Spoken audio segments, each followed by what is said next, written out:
And this time I'm going to try recording it to my computer, because the last time we had a few technical issues. We actually had 3 backup plans for the recording the last time, and all of them failed. And thankfully, one person happened to be doing a screen grab.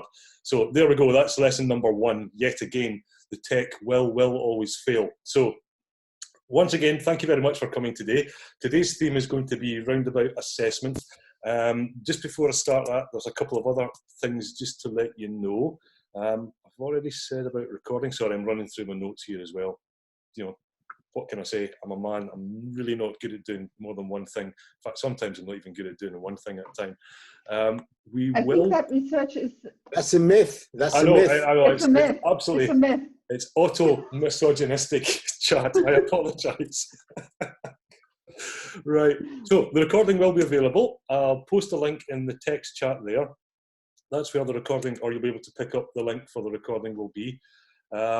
If the tech does go down today, if you check out either the blog, we'll post a posting on the blog, or if you're on Twitter, if you follow the Distance Design Ed hashtag, I'll post a link to where we can pick up again. We'll probably go to Google Hangouts or something.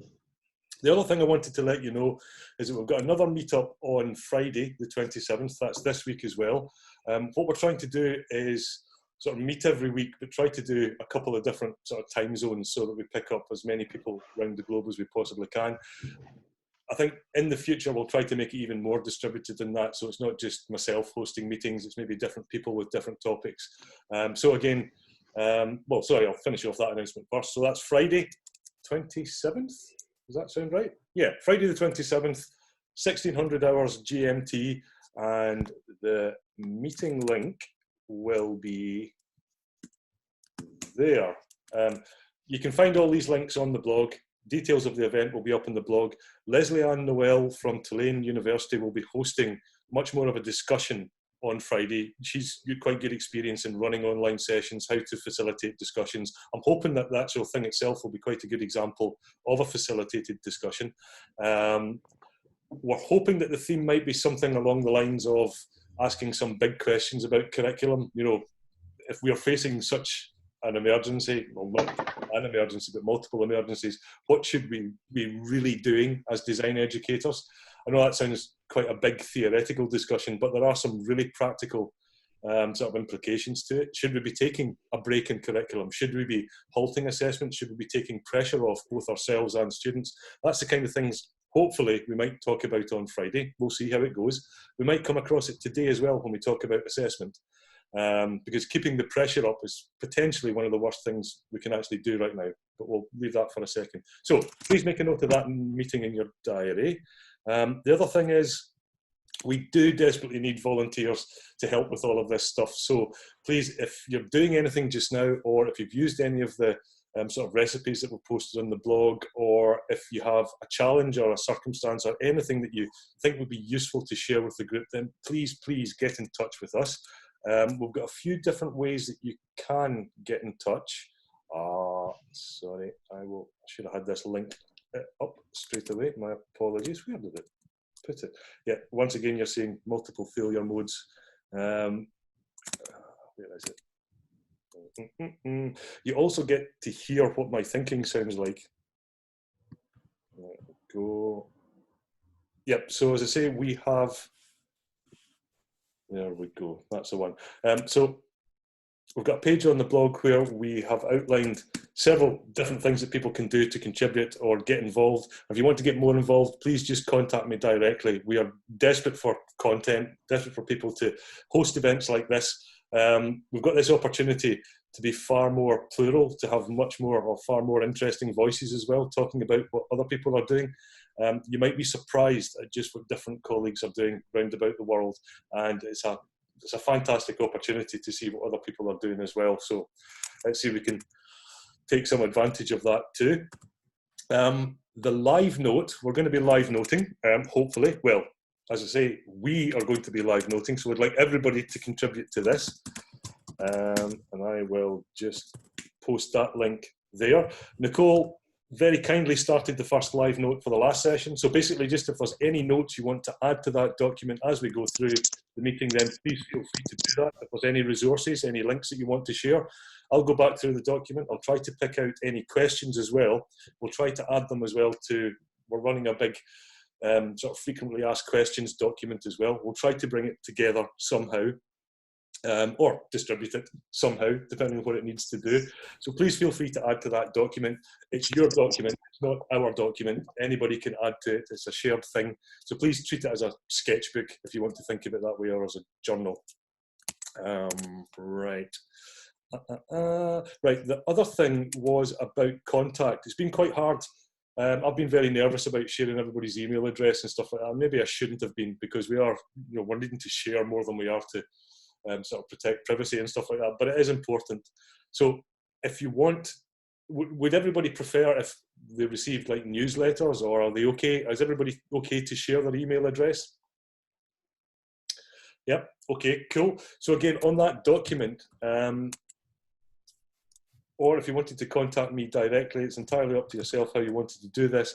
But at the top, there's a delegates list. So please feel free, if you wanted, to add your email address to that as well. I'll make sure I take out the email addresses as soon as I've sort of made use of them. And we'll maybe try and get a bit of a mailing list going as well. I'm very conscious of the fact that, well, certainly our experience at the Open University is that it's not up to us to decide how it is that we should communicate with our students, that we tend to broadcast in lots of different channels. And then we try to work out what the best channels are for our students. And we get a bit of a reflection back from people. And then we try to consolidate it in one or two channels. So we haven't quite consolidated that communication yet. So that's my fault, my apologies for that. We'll try to get better with that one over the next sort of few days. So, sorry, that took far longer than I thought, but that's all my sort of housekeeping announcements and stuff. Honestly, this is supposed to be a discussion. I'll stop talking in a minute, very shortly. So the subject today was going to be assessment. It came up quite a few times. We did talk about it quite a lot at the last meetup, so we might be repeating quite a lot of stuff. I thought it was useful though. One, because we received quite a lot of questions afterwards, and two, because I think a lot of curriculum, and again, I am being quite Eurocentric here, or maybe US centric here as well. We're coming to the end of the year, if you like, for our curriculum. So we are facing issues of how are we going to assess? What are we going to do? Is it business as usual? What are we? How are we going to approach that?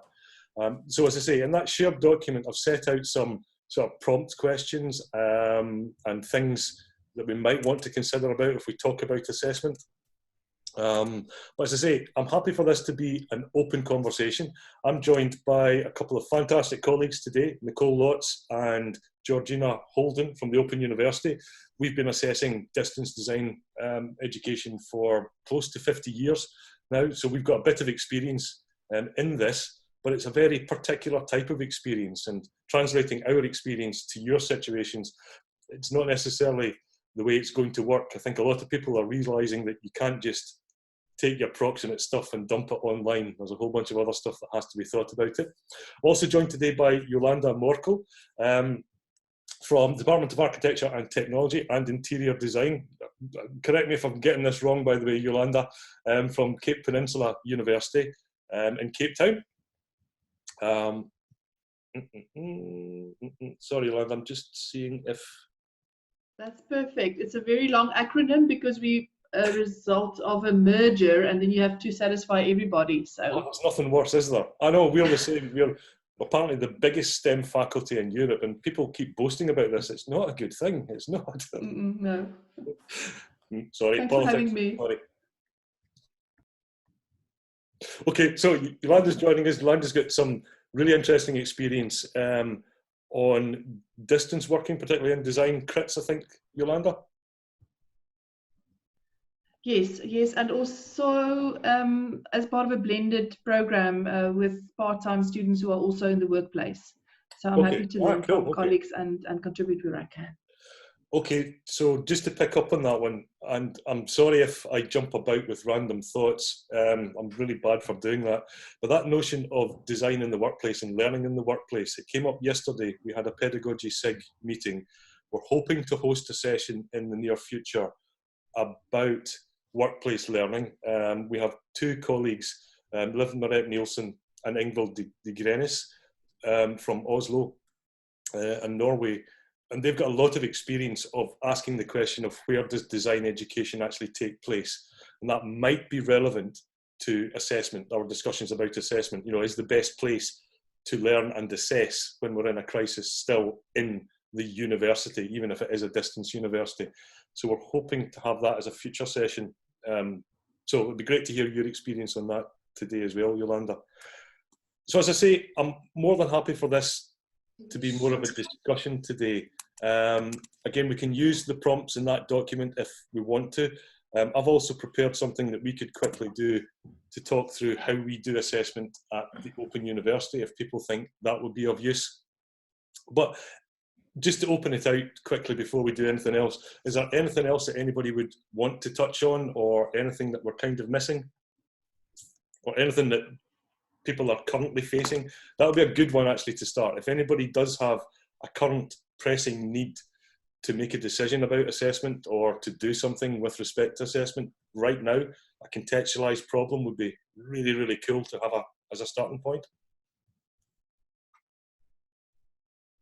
I have one, but it might be a little bit not I was everybody. going to jump to you, Stella, if nobody else said anything. Do you want to go for yours then? Because I think it could be quite interesting. It touches on the notion of what is it that we should actually assess, and how is it that we should assess. So yeah. Yeah. Joanna was also raising her hand, so I'll keep it brief. Joanna. Yeah. You go first. Okay. So I was bothering Derek with this question for the last week. So the thing is, the course that I'm currently planning is not, strictly speaking, a design course. So it's a supporting course. It's a research methodology. So in that sense, my question is also about courses that do not have a design outcome as the end result, which maybe some of you have too, I don't know. And then the question specifically that they had with regard to that is that because it's a supporting course, the students' motivation lies with their big design courses, so not in the main with my course. I know that is fine, but what I was thinking with the current situation is to try and make a stepped design where students who feel really less engaged with the course at the moment, which would be fine, they can kind of stop earlier, so they can kind of achieve a minimum result, and if they're happy with that, stop at that. So maybe stop after week 6 of the 10 weeks that I have. And then those who are, for example, who have academic ambitions or something, they can go on to write a paper, so that not every student has to write a paper in the course, but some can just write a little reflection on how they experienced trying out a couple of methods, write a little reflection, be done with it. And those who are more interested can go on to write a paper and also get more support with it. That was my question. This step design, I've heard people talk about it, but I've just been looking for it now online and I cannot find it. Okay, has anybody come across this one? Okay. I haven't come across anything formally, Stella. I know at the Open University here, we tend to shy away from this one a little bit. We kind of allow for it informally, in a way, in a sense. I think a lot of courses allow for this informally by saying we have a grading system, you know, from 0 to 100. And, you know, if a student wants to do that much, they can do that much. But I don't think we ever make it explicit at the Open University as such. Georgie or Nick, do you want to add to that? Well, in a sense, Derek, it's a little bit like we have substitution on our courses, don't we? So that if somebody doesn't complete everything, then the marks that they have for the pieces they did complete are then averaged across, you know, if there were 4 pieces of assessment and they only do 3, then those 3 pieces are divided by 4, the combined marks divided by 4, and that's used as their mark for the continuous assessment. We have 2 components usually, although that's changed actually quite a lot. Thank you. Can I briefly stop you, because there's somebody on the chat saying they are not sure what the question or what the topic is. I don't know. Does somebody else want to? Should I repeat it or? Yep, go for it. So I was asked. I had a premise to my question, which was that my course is a minor course, so not everybody will be completely putting their emphasis, or not all students will be putting their emphasis on this course. And then my second connected question to that was, okay, I want to give them the opportunity to do less in the course. And so could I have a design whereby of the 10 weeks, let's say they go up to week 6 and do the deliverable that's there.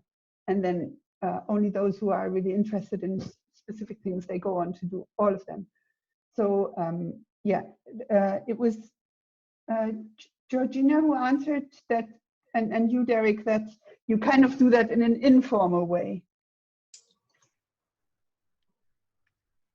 by just averaging the marks of those assignments done across, if it was the whole well, kind of, yeah. I think a lot of courses do it in the sense that they have, as I say, that sort of grading system. So we do it implicitly. I think Werner's point about co-designing it with students, I think being explicit about this is a far better practice to do, and setting criteria that say, look, if you want to achieve this, then this is what you have to do, being really clear about that. I think even if you do that, having some kind of negotiation with reality or some, because this is always where we spend most of our time at the Open University, not setting rules for assessment, because our rules for assessment, quite literally, they probably were set up in 1969, and we haven't really changed them since. Our systems and procedures and all the time that takes us are for exceptional circumstances, you know, stuff that happens because humans are humans and assessment is a human process. So basically, you need to remember that side of things. So I will totally support Werner on the co-design thing, being explicit and clear about it. And second of all, Georgie's example there, and again, this is just my opinion, I'm just offering this as a suggestion.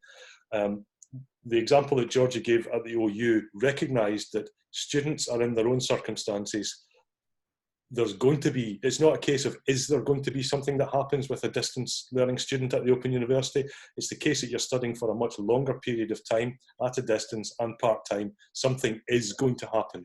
So recognising that your study is going to be interrupted, that some of your assessment is going to be seriously affected, not just a little bit affected, but seriously affected, which is not then an exemplar of what you've actually learned, recognising that by allowing a student to substitute either a poorer grade or a piece of learning, or re-demonstrating a learning outcome in a different way. I think having the elective formal side of it, the structure, but also the human side of it that negotiates all the kind of messy things is really important. And that's assuming you can get all that in place. So I think Werner's other point about maybe simplifying the count of this and making it either pass-fail or you only fail if there's a really, really deep need to fail. And maybe even when we use the word fail, we have a different word, like a different way of like making the student pick up at a different point in time might be better as well. Sorry, I'm talking too much. Let somebody else talk. Does anybody else want to? Can I ask a quick follow-up point, which is, again, might be specific to our institution because we have quite large student numbers, but the fairness across the whole course is always a very big topic in our course. So yep. In our general education, it kind of raises a new problem for me. It doesn't have to be answered now, but maybe later in the course of the session, which is if students have special circumstances like a relative died or something like that, which could also be increasingly, let's not go there, but then the argument from the student is, but I couldn't help the fact that I wasn't able to do this now. I should have some exemption and should be able to complete it later or something like that. So if we play it by what you're saying, Derek, that okay, there will be things happening in your life that and we accept that, then I kind of feel that I'm going to get like this bigger list of of students who say, this happened, this happened, this happened. Can I have an exemption for this, this, this, and this, and this? That's my follow-up question to that, but we don't have to necessarily answer it now.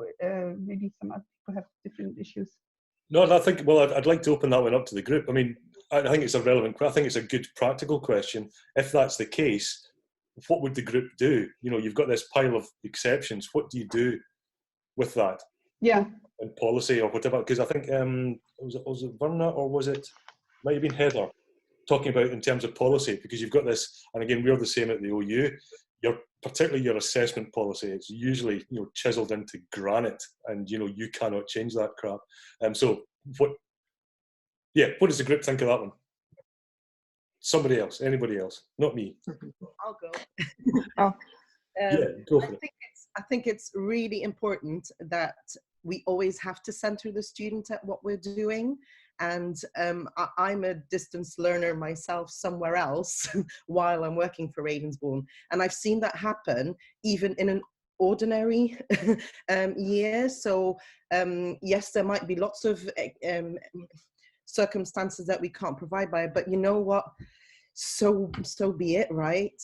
People have lives, they're humans, so are we, and yes, it might add onto our workload, but we have to stay in this with them. And I would advocate for where we can, as groups or even universities together, look at having changing policies, if that's even possible, within our own institution, and particularly those of us in the UK, looking at what quality assurance needs to happen for this to deconstruct this. Then let's take it as an opportunity, because extenuating circumstances has never been great as it was anyway.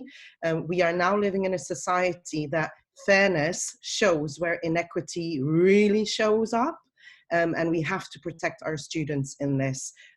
We are now sat in front of a Zoom with a roof over my head. I have a cup of tea. I would like to understand that these are absolute amazing privileges to have, and a lot of our students don't have them. So we have to take them through this. Yep, I can only agree with that completely. Anyone want to add to that? Yeah, so I can just maybe mention the Swedish policy might be a little bit useful here, which has sometimes driven me a bit nuts. But the basic idea is that there's no really specified time for deliverables, that you can finalize a course basically whenever you want. I think this is maybe more so at the PhD level, because so much at the first 2 cycles happens in groups, and it gets just practically a bit trickier, that everyone sort of tends to come along. But I mean, there's always something, or there can be, you know, that exception, but that's just sort of the policy. So it's not that you have that big stack of exceptions and then you have to have that negotiation, like, well, how bad is your situation? Like, when is this going to be? Like, okay, we'll do 2 weeks, you know, that whole thing, it just doesn't happen. And I think that might be really nice on all sides, just to say, like, yes, you have to do this. When you do it is maybe not so much the conversation to have in very sort of hard terms. That's a really, really, really nice example, actually, Heather. We've got a couple of examples building then of alternative responses, if you like. Well, not alternative responses, but other ways that you can flex. I mean, I'm a particular fan of what Heather's just talked about. We are looking at that in the Open University. It gives us massive challenges and massive problems. We are trying to look at more longitudinal modes of learning where you can almost like recognise where you've got to. It's almost like a top-up type thing. And you're constantly doing that, and also to recognise where that learning takes place. It's not necessarily in the privilege of the academy, if you like. It can be in other places, and it's the demonstration of where that learning takes place. And even in circumstances as dire as these, learning is still taking place, by the way. We are just not necessarily recognising it. There are other maybe ways to do that. So I think more positive ways of saying you haven't met these formal assessment criteria. Is there a call? Well, sorry, just before we come on to this next question, I'll make a note of that next question, because it is quite important, and we could perhaps influence this as the Design Research Society. I don't know. Are there any other sort of ideas of how you negotiate that sort of tension between the hard rock, if you like, of policy and sort of real circumstances? Derek, and the group, can I just first jump in here?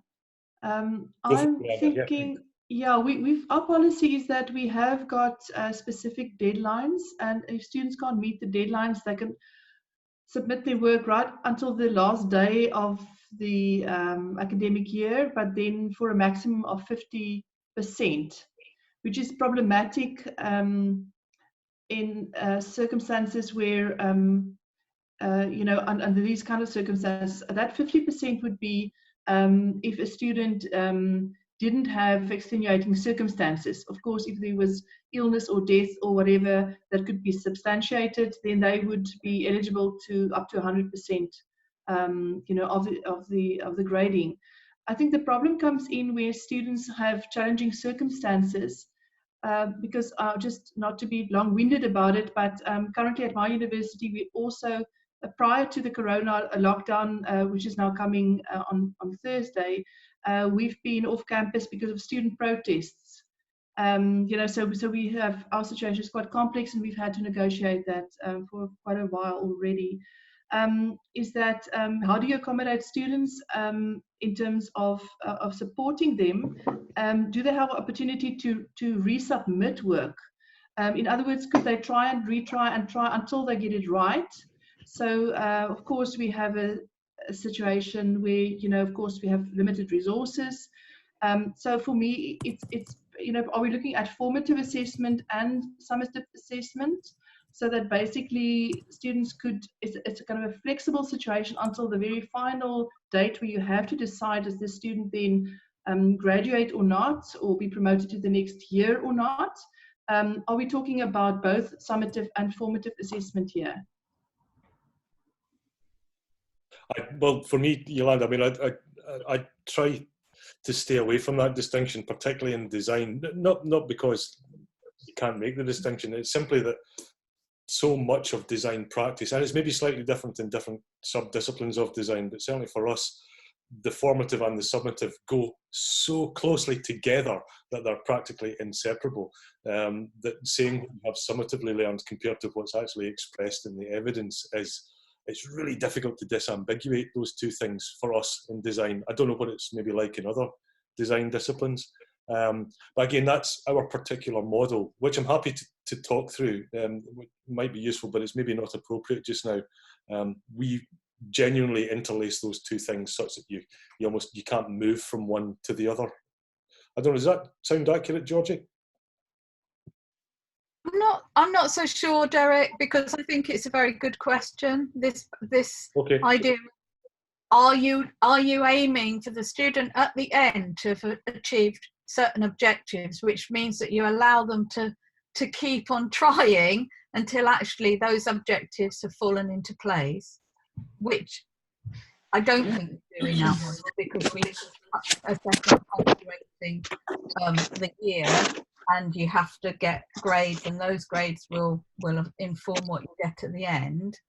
But that idea that are you working to an overall sense of objective, or are you testing people at a slice of moment in time? And I think that's a really, really interesting thing to be thinking about, actually, even in our own context. Okay, does anybody else have any sort of patterns that they use, or like recipes that they have for that distinction between the two things in their curriculum or curricula? Okay, so most of us, are we pretty much in sort of traditional curricula that basically the student starts and then at some point you can say that person is a filmmaker or that person is an architect? Okay. Right, okay. One of the other things then that came up, I think just in that last discussion, that tension between the sort of policy, or Georgie, did you want to sort of pull at that point a bit more? Because I think you're right, I think maybe it is again, we see it expressed in our courses, I suppose, because we are modular, we don't have a specifically subdomain named degree. Did you want to sort of pick at it a bit more? I'd quite like to hear what other people think about it, really, Derek. How does it work elsewhere?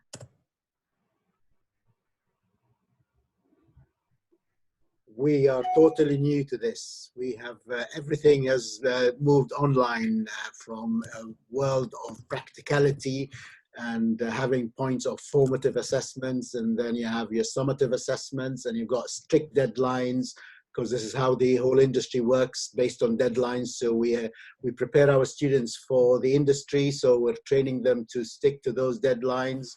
So all this is pretty new for us. So we are in uncharted territories currently.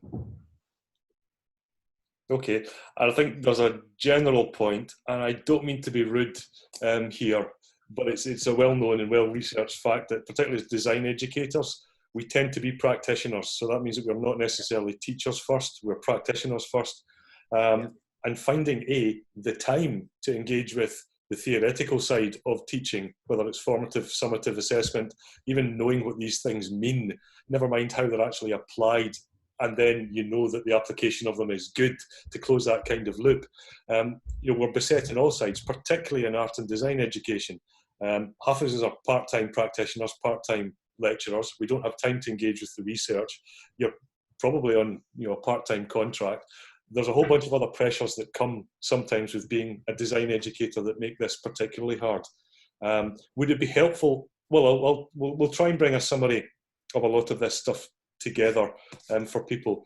We'll maybe try, Georgie, we could maybe try and unpick a bit more the practical differences between formative and summative, maybe, because I know that Yolanda as well has been talking about this quite a bit.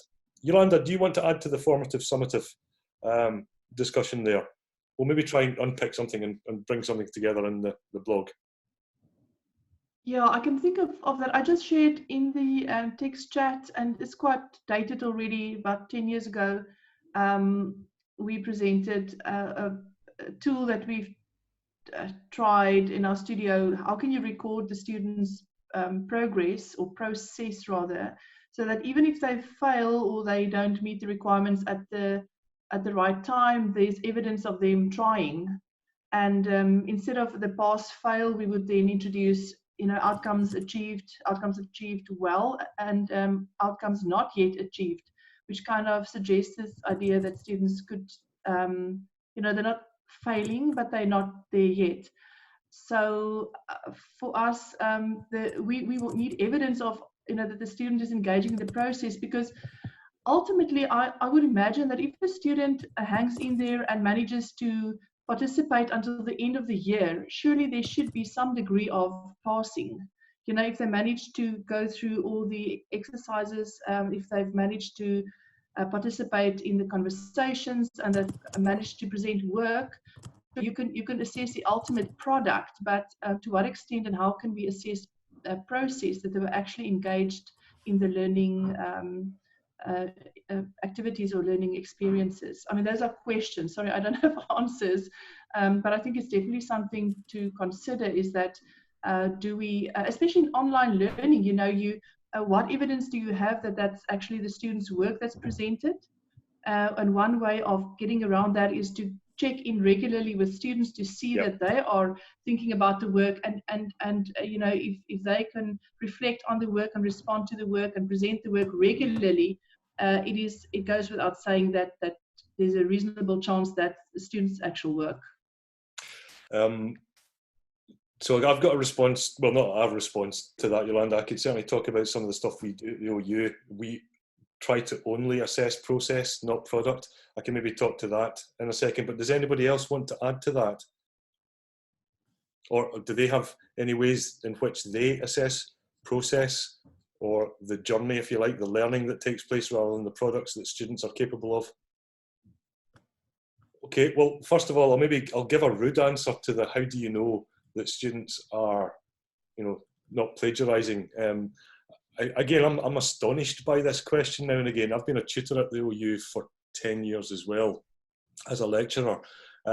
It's almost, I would invert the question. I would ask you, how is it that you cannot possibly not know what your students are actually doing and that this is their work? It shows an incredible lack of disengagement with your students. But that's just me. I hold quite extreme views. But it's a relevant question, because what you're sitting in is a position of authority over a student, saying, I'm assessing your competency, your ability to do these kinds of things. you have to be a judge of your own judgment as well. It's quite a responsibility.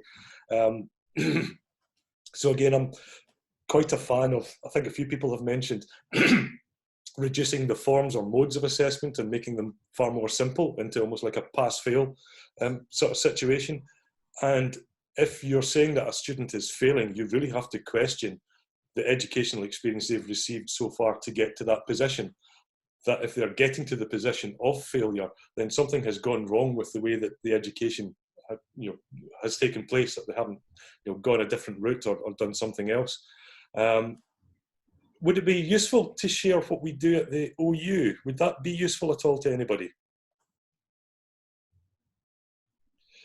Okay, I'll take the, yeah, okay, cool, right. So what I'll do is I'll share this link with you.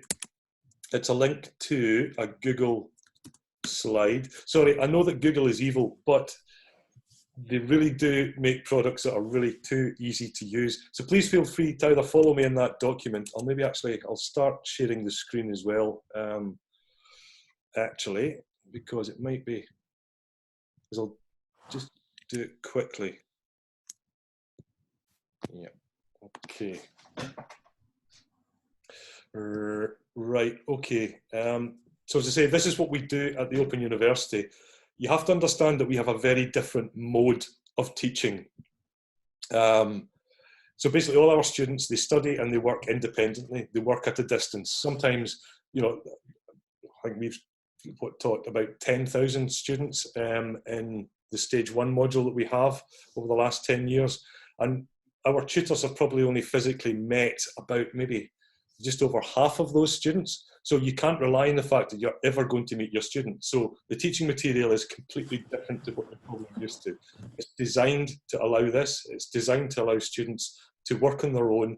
And then we use lots of different mechanisms to actually get them to realise that they're actually learning as they do this.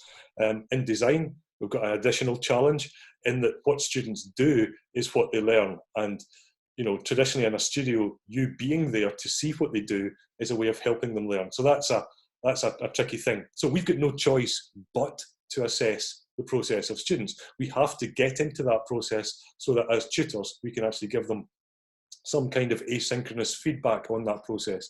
So development through assessment is absolutely the key to what we do at the Open University. Georgie, as I'm doing this, please feel free to shout out or interrupt if I get anything wrong, okay? Will do. Because Georgie is our top expert on this. Georgie has masses of experience of the Open University, both as a student, as a tutor, and designing the courses, all the way back to the very early courses back in the 70s. I've just been around a long time, Derek. Experience, Georgie, experience, yeah. So on slide 4, the other major thing that we do, because we're doing this at absolutely massive scale, we still make this a human process. This is the thing to me that's quite magical about the Open University, apart from the ethos and the kind of political side of it, that we always use tutor groups. We always scale it down to a small tutor group of around about 20 students. More than that, it's quite difficult to do what we've just talked about, that knowing what your students are up to and trying to support them. And that's supporting them educationally, pastorally, and in terms of their subject, in terms of developing themselves as a designer. So our tutors are critical points of contact.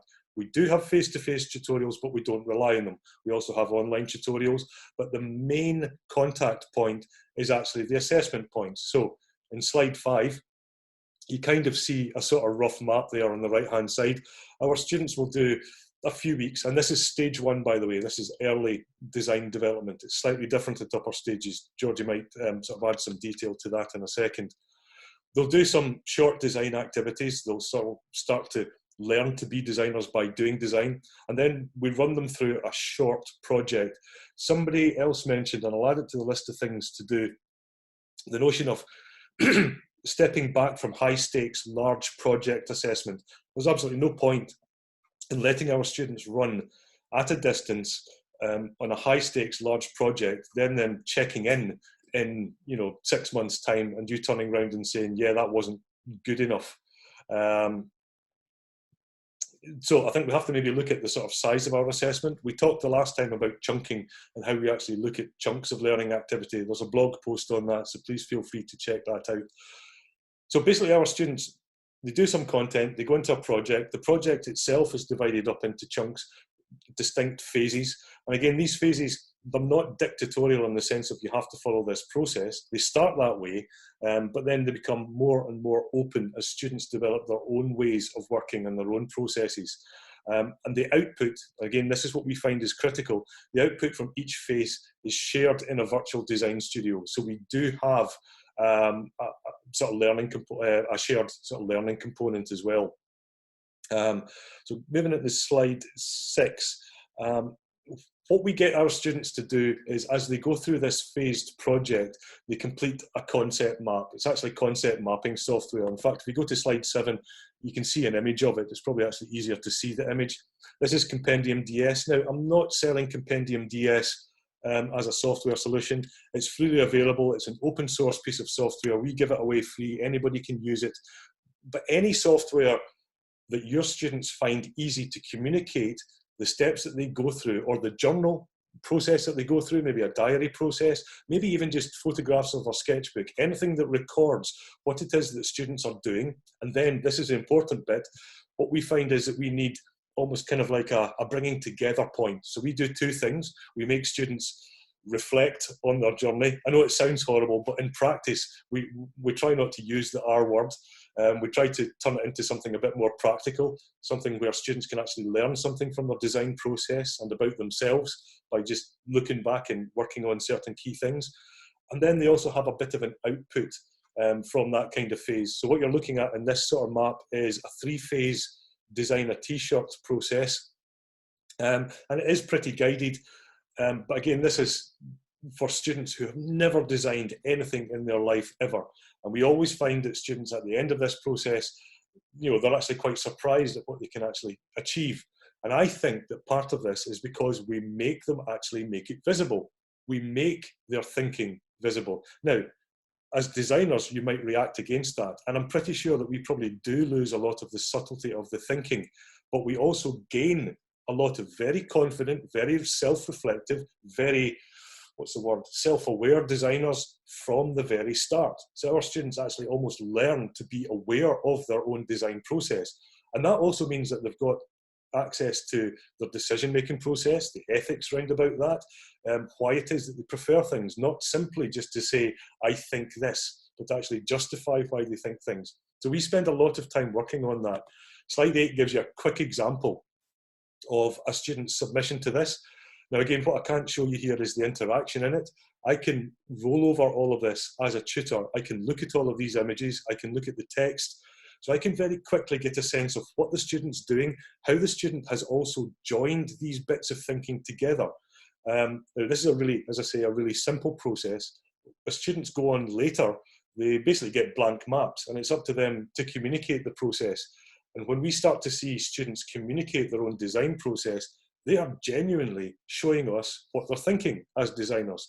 And this is entirely what we assess. So that work is submitted to us. It's through our exam system.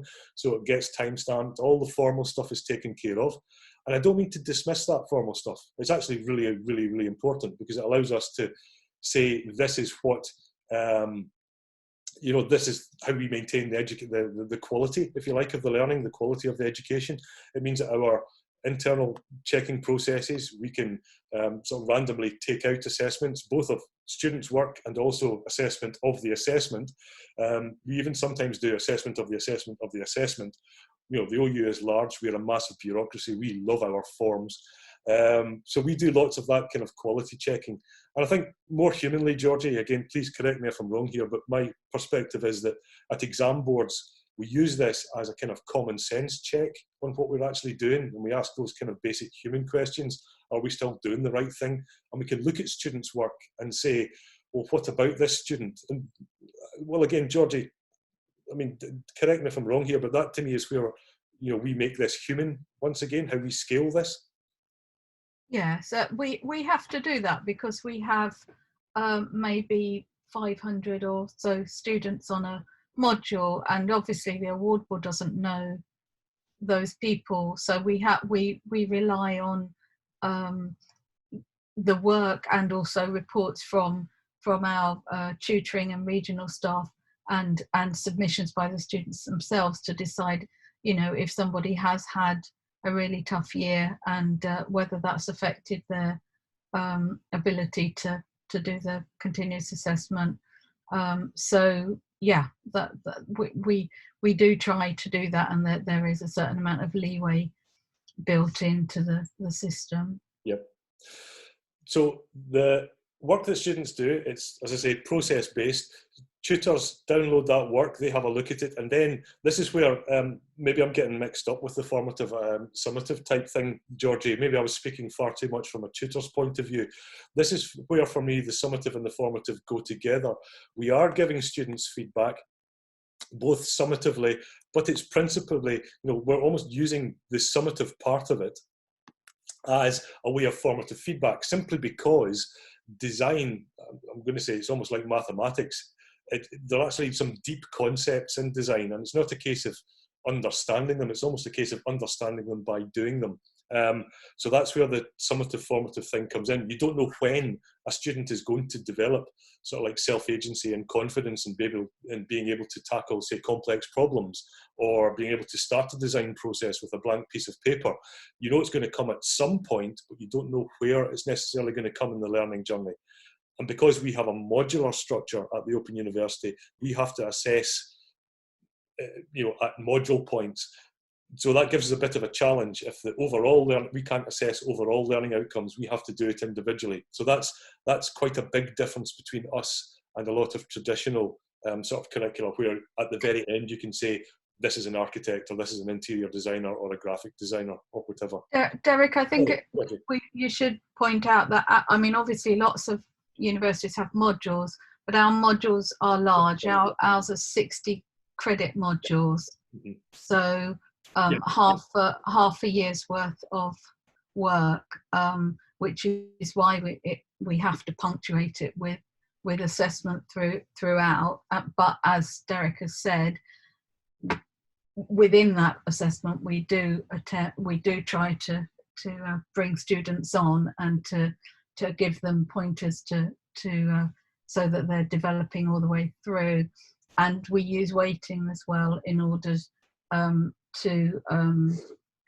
so that we can have you know, perhaps one assignment will be bear less weight than something that comes later on, and so forth.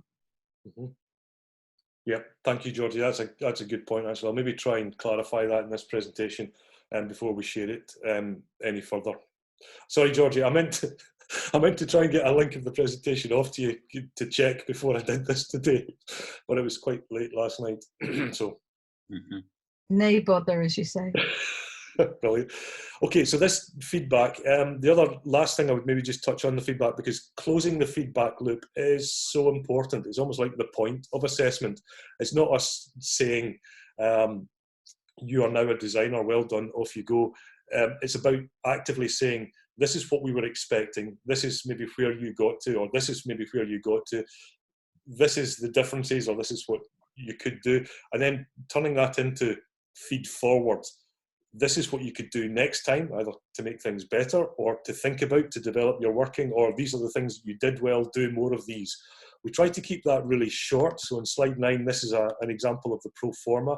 We keep these summary points really, really brief, and we do then summatively, you know, award numbers against that.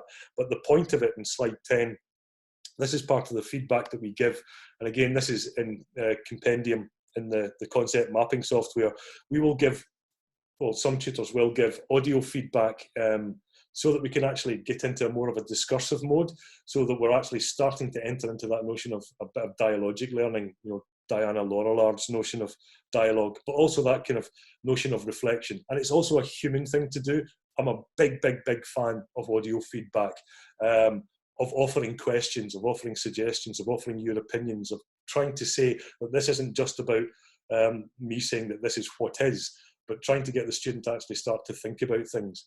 So that's a kind of summary of what we do at stage 1. As I say, it is slightly different at stages 2 and 3. the principle's roughly the same. I don't know, Georgie, did you want to add anything about upper stages of learning? I'll maybe stop sharing at that point as well. They're similar, but not. I mean, we still use Open Design Studio a lot, but it's obviously much less guided.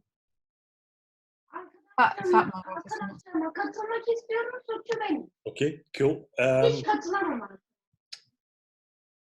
Sorry, Fatma. How are you doing, Fatma? I'm just going to mute you there. My apologies. Hello, hi. I'm trying to get connected. Hi, Derek. How are you? Hello, hello, everyone. I'll catch up with you in a second. Okay, so my apologies. That went on a little bit longer than I kind of anticipated. I'll try and run through the questions in just a second. I know that was really quick. So I'll try to pick up the questions just now. I hope that was useful. I'm just wondering just now though, Yolanda, do you want to maybe start having a talk about some of the things that you've been doing quickly? Yes, thanks, Derek. Yeah, my head is spinning. There's so many also interesting things happening in the chat at the same time. I've looked at design journaling, the way that we keep tabs on students' design process. We've just been using Google Documents, quite a rudimentary way of students putting in their thoughts and ideas and their process, taking screenshots of their drawings. Then we add comments, or we take a screenshot of the drawing, scribble over it, post it back in. And that really works quite well because it helps us to give students feedback in between the synchronous sessions, during which we would use a live online webinar, but without the webcam sharing the screen, drawing over drawings. That would be our kind of crit format, the live crit format.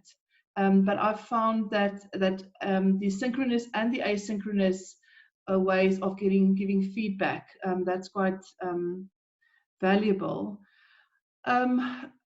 The forms in which the forms of the artifacts or the work that we assess, I think we need to probably relook that, in view of going online and looking at plagiarism, etc.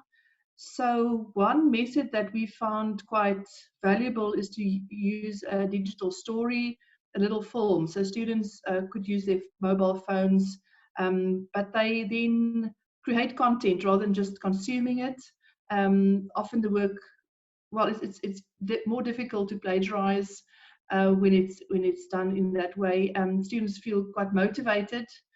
We can ask them then to also reflect on their thinking. So I did put in the chat earlier on, should we not think of assessment as putting it to the students? These are the outcomes that we want them to provide evidence for, in the same way that they would basically apply for a job. So they see it as they're providing evidence to prove that they've met the outcomes. And then how do we give them feedback along the journey to help them check in and know where they stand? And then what are the artifacts or the product that we assess? I mean, those are my current questions. The things that I saw in your previous notes, Derek, that you also had items related to academic writing and how we give feedback on that. I mean, there's a lot to talk about, but I think we probably need to look at the two things. In other words, how do we give students feedback on an ongoing basis? What are the tools and media and strategies and methodologies that we use? And then secondly, how do we assess, and in what kind of format do we assess their output? In a different environment that is not physical.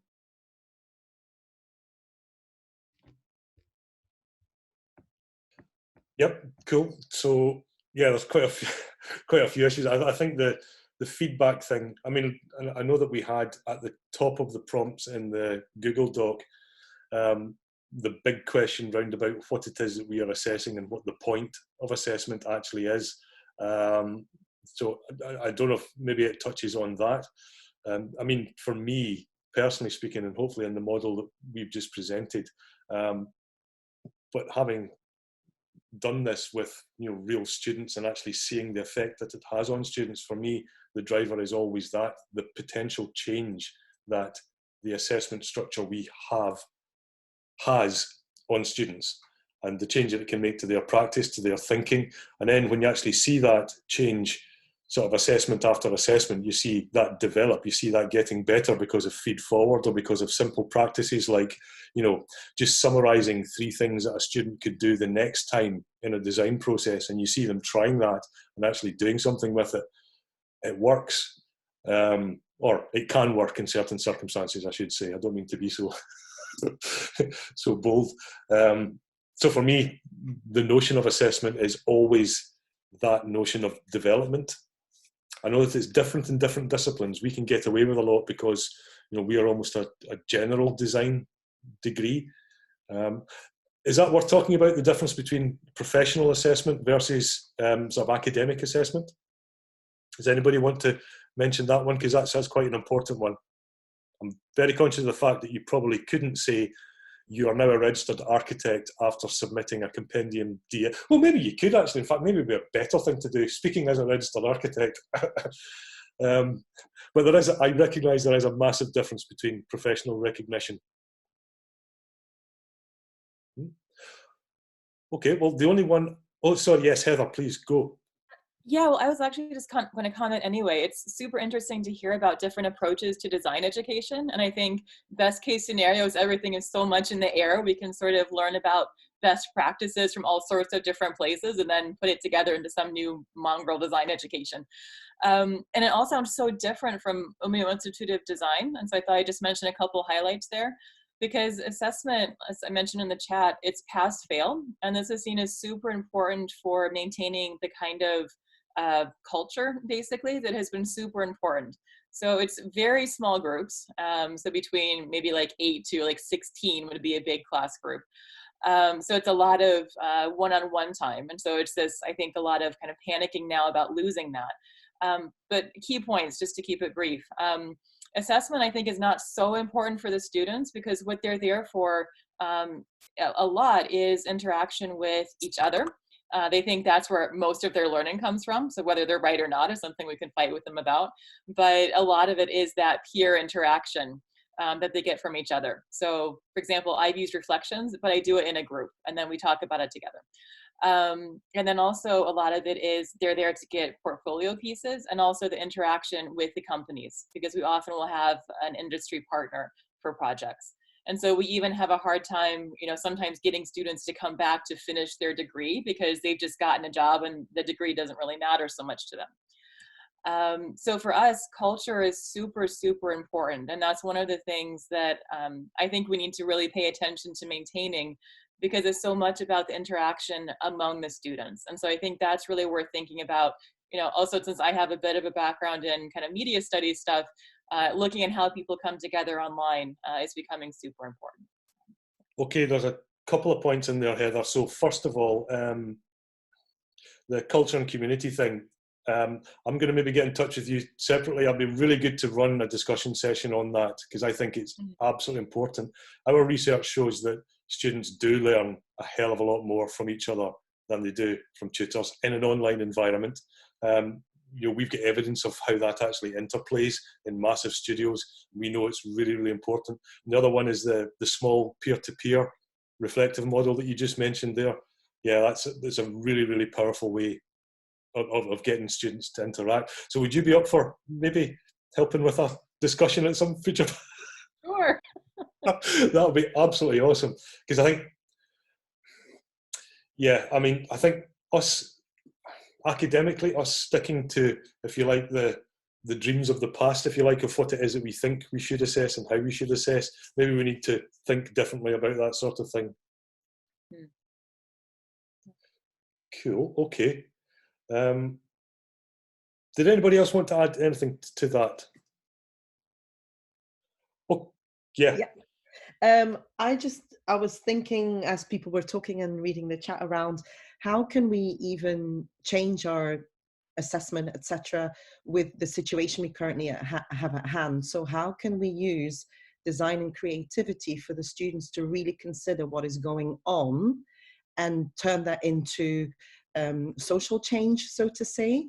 So when people are now looking at maybe redesigning some of their briefs or thinking of what needs to happen, if you put the outcome or the output out there that you want, but for them to use this as a method rather than adding something in while all of this is going on. I've seen some amazing stuff online, particularly in the States, where students are doing illustrations and really trying to keep positives out of this in terms of community and connection. So what can we do to make sure that our students who are living through this can actually use it as a means to push creativity and really get some positivity through all of this?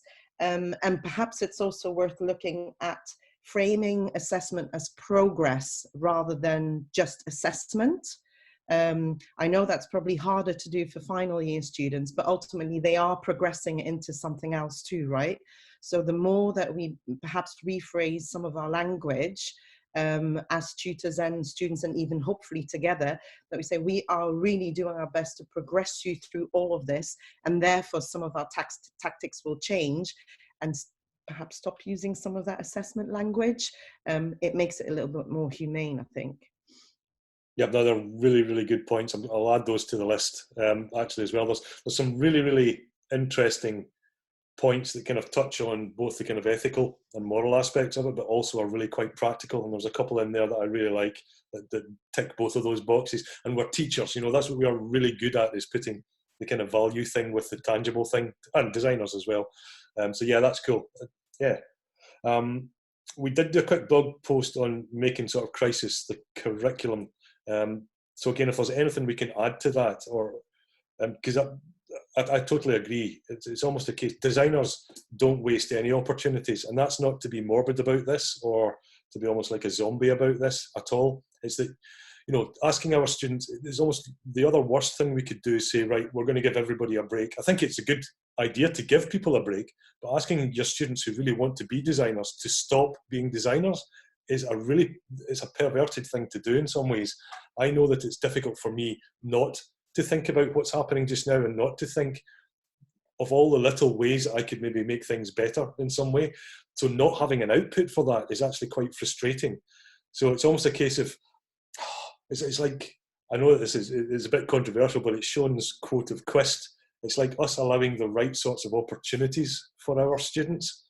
And just doing that, just saying, look, here's an opportunity.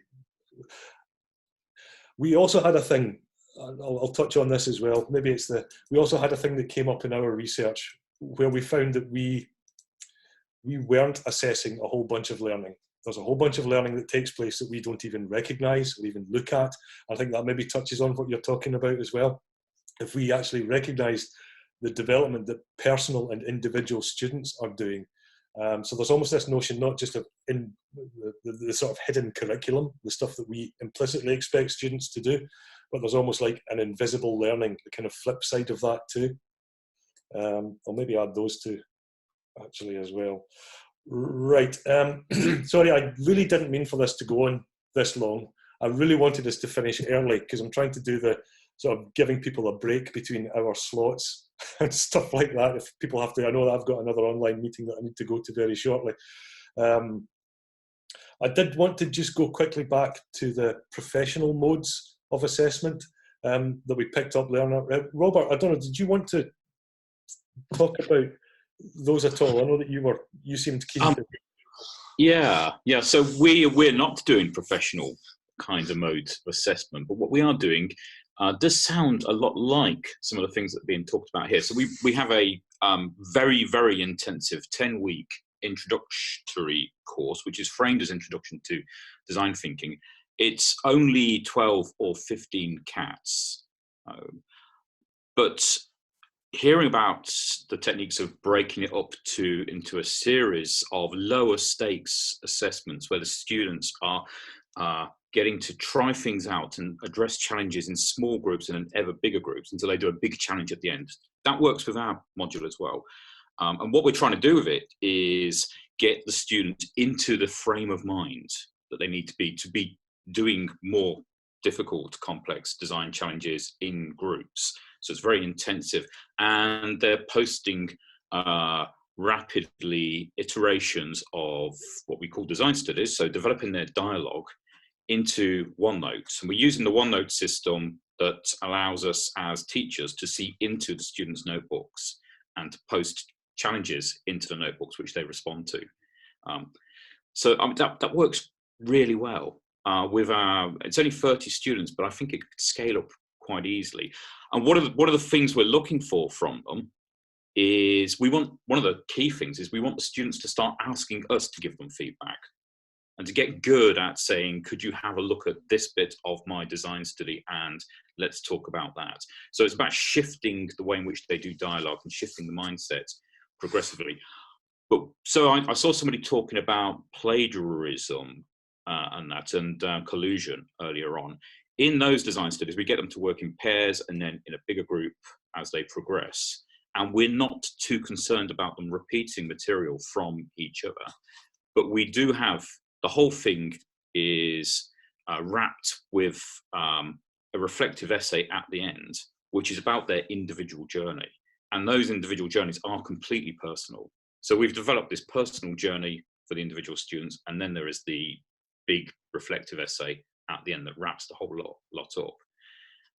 I think that sounds like a similar sort of lower stakes series of activities, assessments, building up to the students, really putting themselves on the line, but they feel safe to do that. That sounds very similar to many things that we do. We do. Ours are actually lower. Sorry, I did reply in the text, Robert.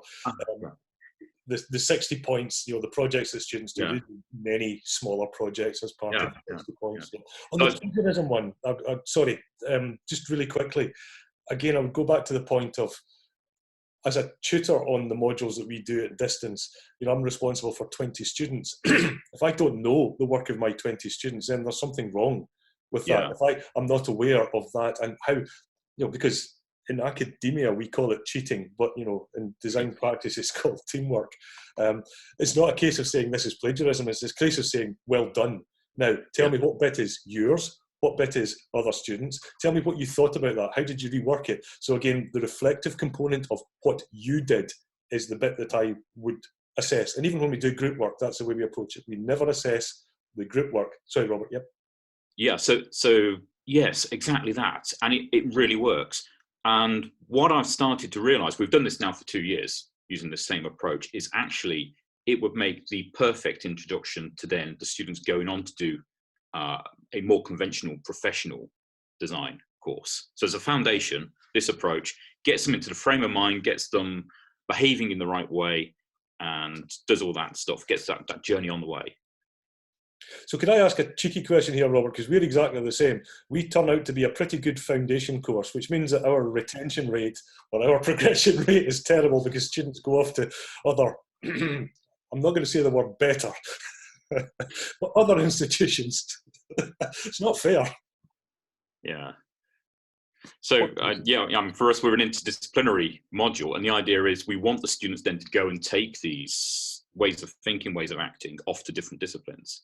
So for them to not come back to us is a good thing. Well, yeah, again, the difficulty it's the economic and political situation where we only get paid if our students get a degree. I'd like to do two things. I would love that our course was taught in primary schools, not in higher education. I shouldn't be having to tell students it's okay to use a notebook that doesn't have lines in it. And yeah, that we should be much more flexible about how it is that anyway, that's a bigger issue. But I have been impressed by how very, very academic students in our Russell group, research intensive university, who are used to a totally different type of learning, have just accepted it. So if you frame it in the right way, they can make that shift to a different type of assessment easily. Can I just, there is a massive, massive socially disadvantageous differential there though as well, Robert.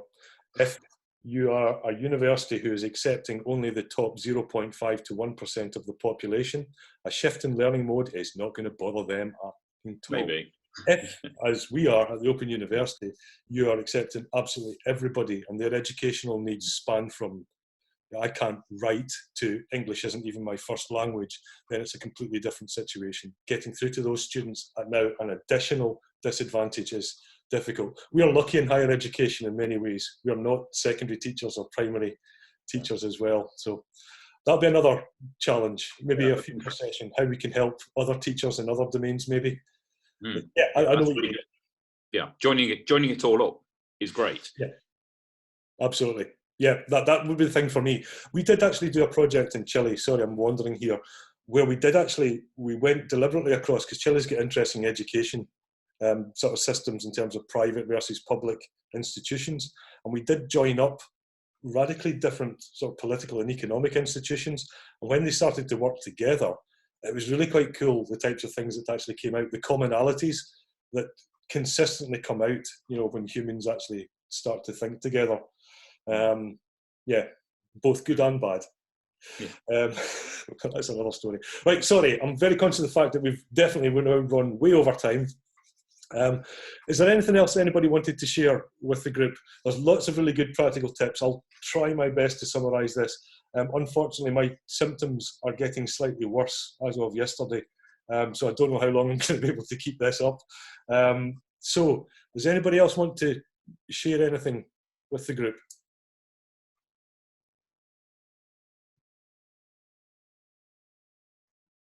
No more than anything, thank you. And Derek, look after yourself. Yeah. I'll be in touch with you to see if I can help you in any way. But thank you, everyone. This has been really useful. Even this is what students could be doing amongst themselves too, right? As someone put on the chat. So thank you. It's been absolutely useful for me. No bother. Yeah, Verna, yes, I do. It's all right. It's not bad. Thank you, Derek. Hope to see you Friday. Yeah, thank definitely. Friday will be an interesting one. Yep. So thank you all very much. I'll try and post a summary as soon as I can. And yes, any volunteers, please, they're greatly appreciated. Okay, thank you, everybody. Bye. Bye.